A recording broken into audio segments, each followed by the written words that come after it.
Welcome friends, आपको बताते हैं खतरों के खिलाड़ी सीज़न 12 के सेमीफिनाले के लास्ट टर्न के बारे में, जो कि होता है निशांत भट्ट और राजीव के बीच में। लेकिन निशांत भट्ट आपको इस एपिसोड में नज़र नहीं आएंगे, क्योंकि निशांत को बहुत ही सीरियस फीवर हो जाता है, जिसकी वजह से स्टंट नहीं कर पाते हैं। डॉक्टर उनको रिकमेंड करते हैं कि वो कोई स्टंट ना ही करें तो अच्छा है। तो रोहित सर कहते हुए नज़र आते हैं, क्योंकि डॉक्टर ने बोला है कि निशांत नहीं कर सकता है स्टंट को परफॉर्म, तो इसलिए हम उसकी जान के लिए रिस्क नहीं ले सकते हैं। तो इस तरह से निशांत भट्ट सीधे सीधे एलिमिनेट हो जाते हैं।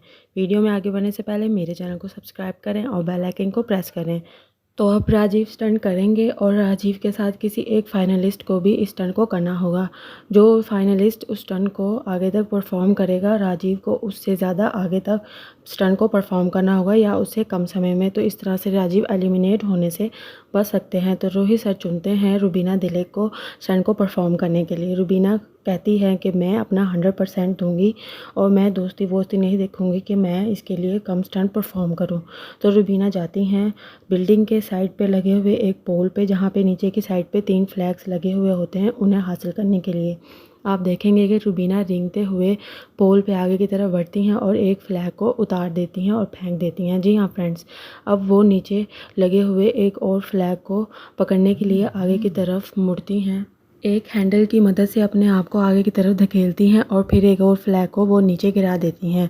अब आप देखेंगे कि आहिस्ता आहिस्ता से रेंगते हुए वो आगे की तरफ बढ़ती हैं और फिर से एक फ्लैग को निकाल देती हैं और लास्ट पे लगे हुए प्लेट की तरफ आगे बढ़ती हैं।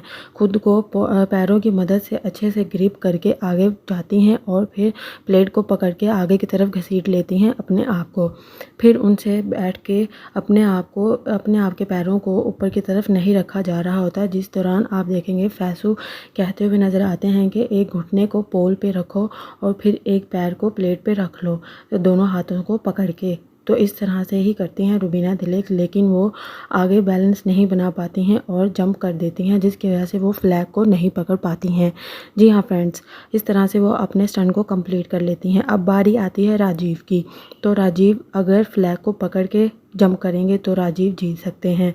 तो राजीव पोल पे लेट जाते हैं और आहिस्ता आहिस्ता जैसे ही वो पैरों की मदद से दीवार पे जोर लगा के आगे की तरफ रेंगते हैं, तो आप देखेंगे कि राजीव एकदम नीचे की तरफ घूम जाते हैं और फिर लटक जाते हैं, क्योंकि उनका बैलेंस नहीं बन पा रहा होता है। इस तरह से वो कोई भी फ्लैग को नहीं हासिल कर पाते हैं और सीधे सीधे एलिमिनेट हो जाते हैं। लेकिन रोहित सर ये कहते हैं कि ये हमारे शो की रौनक है, मैं नहीं चाहता कि ये यहाँ से जाए, लेकिन ये एलिमिनेट हो चुका है तो इसलिए ये ग्रैंड फिनाले में कोई स्टंट परफॉर्म नहीं करेगा, लेकिन इसको हम एंटरटेनमेंट के लिए अपने साथ रखेंगे। तो सभी फ्रेंड्स बहुत ज़्यादा खुश हो जाते हैं। तो फ्रेंड्स, अब इन 6 कंटेस्टेंट्स में से ग्रैंड फिनाले में कोई एक कंटेस्टेंट भी एलिमिनेट होगा और फिर पाँचों के बीच में होगा मुकाबला फिनाले में। जी हाँ फ्रेंड्स, तो फ्रेंड्स फ़िलहाल के लिए इतना ही। मिलते हैं नेक्स्ट वीडियो में, तब तक के लिए गुड बाय।